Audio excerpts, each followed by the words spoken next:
Okay, we have two 25mm lenses here to chat about. If I had more, I would include those in this chat too, but I don't. And I'm not excluding any of the other 25mm for any reason other than I don't have experience with them and I don't have them here. Now, because I shoot with a micro four thirds system, the 25 lens produces an image with a field of view equivalent to that of a full frame's 50mm. And before we jump into exploring the image quality produced by these lenses, I need to insert for those of you that might not be aware of this, the f-stop values assigned to these micro four thirds lenses do not strictly equate to the full frame equivalent, in a similar way that the focal lengths for different systems produce different fields of view or framings, but things are what they are, and though I believe it is important to know these details, I don't really care for them. As long as you understand your system and what it is capable of, I believe you'll be just fine. First off, we have the Panasonic Lumix G 25mm f1.7, a neat and nifty little lens weighing in at 125 grams and costing around £150 brand new. Its plastic build with its metal mount give it a light and non-invasive presence. This lens has a minimal focus distance of 25 centimeters, which is just under 10 inches, and uses a focus by wire mechanism when focusing manually, which is considered unfavorable by many and rightfully so, but it doesn't bother me. On a personal note, this lens has taught me so much. I've made a lot of constructive mistakes with it, and I've captured many beautiful images with it, and it was the first lens I ever made a proper little camera, non-phone video with. I got it on offer when I bought my first camera, and I do think it's a great, if not one of the best lenses to invest in if you shoot a micro four thirds system, particularly Panasonic. Our second and last lens for today is the Mitakon Zhongyi Speedmaster, boasting a 25mm focal length and an f-stop of 0.95 at its widest. This is a manual focusing lens with a minimum focus distance of 25 centimeters, just under 10 inches, and as it's a manual focusing lens, I wouldn't go as far as stating it's a Nifty 50 alternative for micro four thirds, but its field of view equivalent can argumentatively make it so. This lens comes in a little smaller, though quite heavier than the Lumix at 230 grams, and also has an image characteristic that is expectedly different with its wider aperture. The images produced are beautifully soft, and I suspect it would be dismissed by many as being too soft, but in my opinion, its softness adds to its character.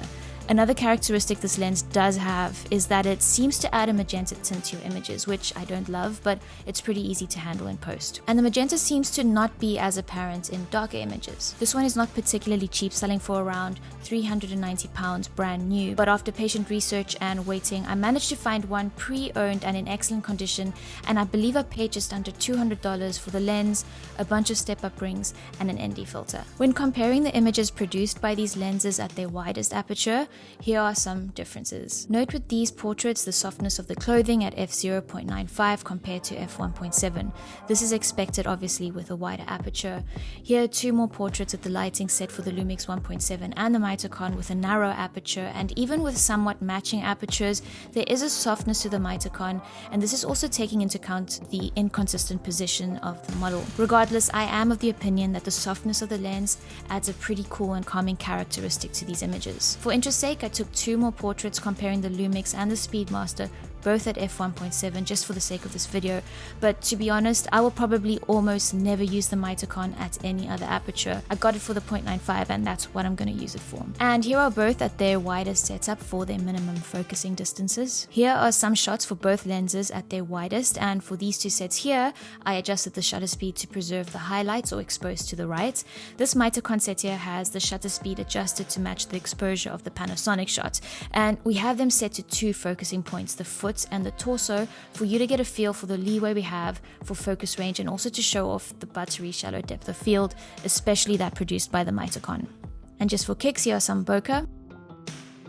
To conclude, both lenses are pretty cool for their respective purposes. I've had good fun with both of them and I'm very happy to have them both in my toolbox. The Panasonic, as mentioned, I used for my first camera short, and the Mitakon I used for my first pre-planned black and white short. I planned the video knowing it would be shot in black and white and with a red filter, and planning around that focal length taught me so much and had me experimenting with a lot. Overall, having these lenses keeps me busy and keeps me learning, and I would go as far as recommending them to anyone with a Panasonic Micro Four Thirds system that can responsibly afford them. If I had to lean to one lens, it would definitely be the Panasonic, the Lumix. It works really well with my setup. I will put together full-length videos for each of these lenses at some point. For now, I hope the photos were enough to help you feel them out for what they are, what they could potentially be for you, and that's it for today, folks. If you enjoyed this video, if you found it helpful, useful, entertaining, if you feel you may have learned something, feel free to give it a thumbs up, share, subscribe, all that good stuff. As always, thank you so much for watching, and I'll catch you in the next video.